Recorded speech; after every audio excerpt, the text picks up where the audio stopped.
Hey, it's Angelo Caruso. I'm here today to talk a little bit about time and how to make better use of time. Some people say these tips would be about saving time.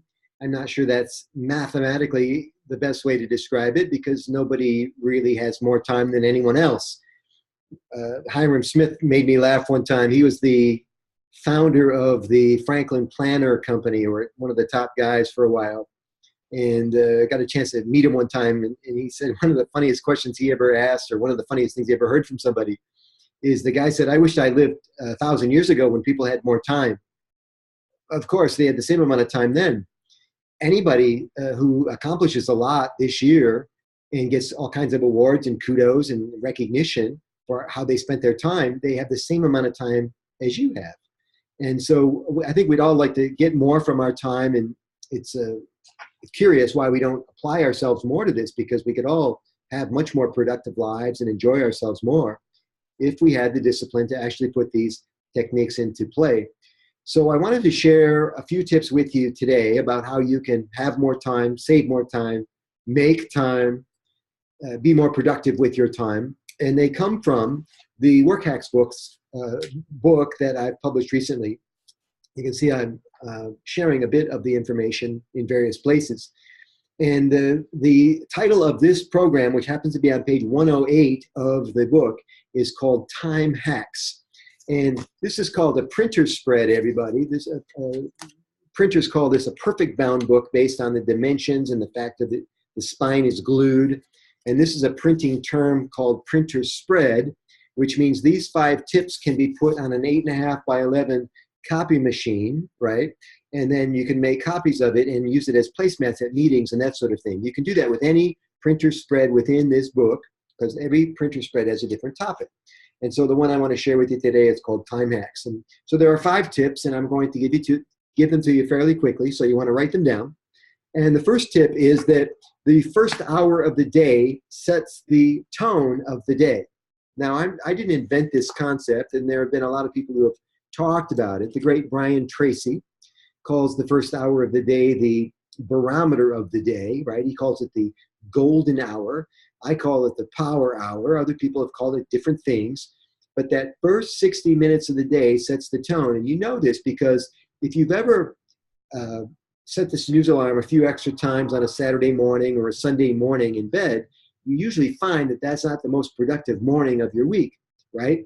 And so when you get right out of bed and you almost step right into your clothes, because you don't have to worry about which clothes you're wearing that day, and you've got a few things you need to do before you get out the door, and you're leaving at exactly a certain time, you know, that puts a certain kind of tone to the day. And that's why the first hour of the day is so important.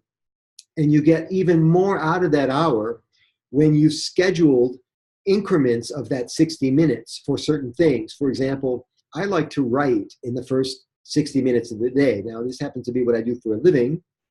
But if you don't write for a living, you could still find excuses and reasons to write, say journaling, for example, clearing your thoughts, getting clarity on a project or something that you're working on. Not a bad way at all to start the day, because it fires you up, man, and gets you going.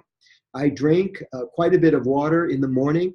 I often would drink an entire glass of water first thing in the morning, the very first few minutes, because water, being a good lubricant for the system, is going to serve me well in the rest of the day, right? It sets the tone. And so I never skip breakfast. Same thing, right? Always happens if not in the first hour, fairly soon in the day. Exercise for me in the first hour of the day. And it's all scheduled out. And some of you are thinking, well, this is ridiculous. I don't want to be that militant about my own life. And that's your choice. You don't have to be. I don't think of it as militant. I just think of it as being organized or structured or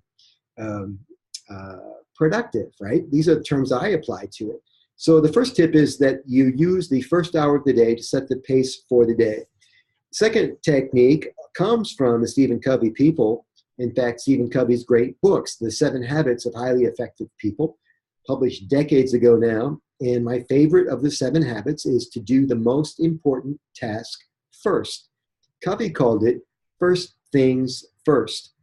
And so in my case, I've been pretty lucky, some might say. I've weighed the same amount, about 167 pounds, my entire adult life. 67, 65. It varies a couple pounds, but nothing serious. And some would say I'm very lucky or I've got good DNA or whatever. But the truth is I exercise every single day. I mean, I hardly ever miss. Now, I'm not a workout king, right? I don't pound it, but I do some physical exercise every day, and it seems to help. And I do that task early in the day. I often exercised late at night when I was a young man, but now I don't do that. And then my set time is in the first hour. I find if I don't do something in the first hour, it gets by me. So that's the second tip for managing time. Do most important tasks first. The third tip for time hacks is to carry learning resources with you. Like carry stuff with you. Now, this didn't used to be an issue before this was invented, because now you're carrying a computer with you. You can answer email. You can do all kinds. You can watch video. You can do all kinds of things that you didn't used to be able to do on a cell phone. Well, when I say carry learning resources with you, I'm talking about self-development, personal development. Well, most people watch entertainment videos, right? So you're not going to get the same juice from a cat video that you get from a video on how to manage time, right? For example. The other thing is, if you have a calendar or even in your phone notes, let's talk about your contact list. If in your contact list you type keywords about that person in the notes section, you can type in the keyword and in your contact list, and everybody that shares that keyword will come up in your contact list. And this is important because sometimes you won't be able to remember a person's name, but you remember he's a computer technician. In this case, you'd have to type both computer technician, right? But let's say you needed a photographer. What is that guy's name? What is that photographer's name? If you've typed photographer in the notes section, if you just type photographer, or in this case, just photo into the search bar of the contact icon, everybody that's been tagged a photographer will come up in your phone. That's pretty cool. And that saved me tons of time through the years. So it's a great tip, is to use the word searchable mechanism in your contact list as a way to save time. Number 4 is to pre-call your allotted time. So a lot of times I find that people are wasting my time. And the reason they waste my time is it's not on purpose. They talk at a slower rate, or they think I don't get it. Imagine, I get a lot of questions about how to sharpen presentation skills, right? I've been doing it for many, many years. And so there's hardly a question I haven't heard. I almost know the question before you finished asking me, right? So not only do people call me and they say, well, let me tell you the question, but let me tell you specifically why this is an issue for me. And if I've watched them speak or I've been listening for any amount of time, I often know plenty about their delivery. And it's not that I feel the need to interrupt. It's just that the more information they give me is not necessarily helping me understand their situation any better. So at some point, I may say, listen, you've been talking now for about 4 minutes, and I think I understand. And besides, you called me for help. We only have 15 minutes on the call. And if I let you go, you're liable to talk for 8 more minutes. And then where will we be, right? So I find that when people are not spending our mutual time wisely, I use a technique called the pre-call. I kind of hinted at it just now, is that if you call me for help and I want to help you, I might say to you something like, listen, I've got about 15 minutes. Does that suit you right now? Or would you like to postpone this for another time? And you might say, well, yeah, let's get started right now. That's great, 15 minutes. And now you know you have 15 minutes with me. You're less likely to talk for 8 or 10 minutes, right? Explaining the situation. By the way, what kind of conversation is that anyway, if you called me to talk and you're the only one talking? If you called me for advice and you're the only one talking, are you ever going to get what you called me for? And so pre-calling helps establish boundaries in the conversation so people understand exactly how much time do we have here to talk, right? And this is important in the days of the cell phone age, because people are being interrupted all the time. You ever have people call you from their car, but you don't know they're in their car? And they ask you a question and you're halfway through the explanation and they say, hey, I just got to my destination, I have to go. And you're like, what? What? I thought you called me for an explanation. And let me finish now, right? And so we can fix all this by this technique, and it's called the pre-call. I'll run all these down for you in just a second. So the first time hack I'm sharing with you is that the first hour of the day sets the tone. The second is you want to do the most important tasks first. Don't put it off. Don't do the cherry picking of all the easy stuff. Check, check, check, check, check. Okay, now I've had my second cup of coffee. I'll do the important thing. No, start with the most important thing. Number three, carry the learning resources, carry the tools that you need, and use them in a way that allow you to get the job done. This is the idea of using keynote keywords in the contact list, in your contacts, in the notes section. I'm talking now about the iPhone.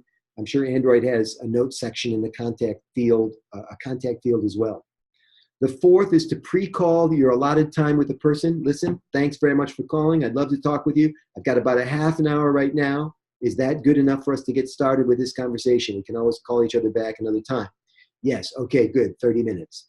Let's spend the first 10 minutes doing this, the second 10 minutes doing this. Does this sound good to you? Right, so now we have a plan. It's pretty good. And then the fifth cool idea, the fifth time hack from the Work Hacks book is this idea of making an appointment with yourself so that you make sure you're not interrupted, right? We do this all the time when we make appointments with others. We block out an hour of time with that other person in the calendar. How often do we actually go to our own calendar and block out an hour and we get specific about what we're going to do with ourselves in that hour? You know, how are we going to spend that time?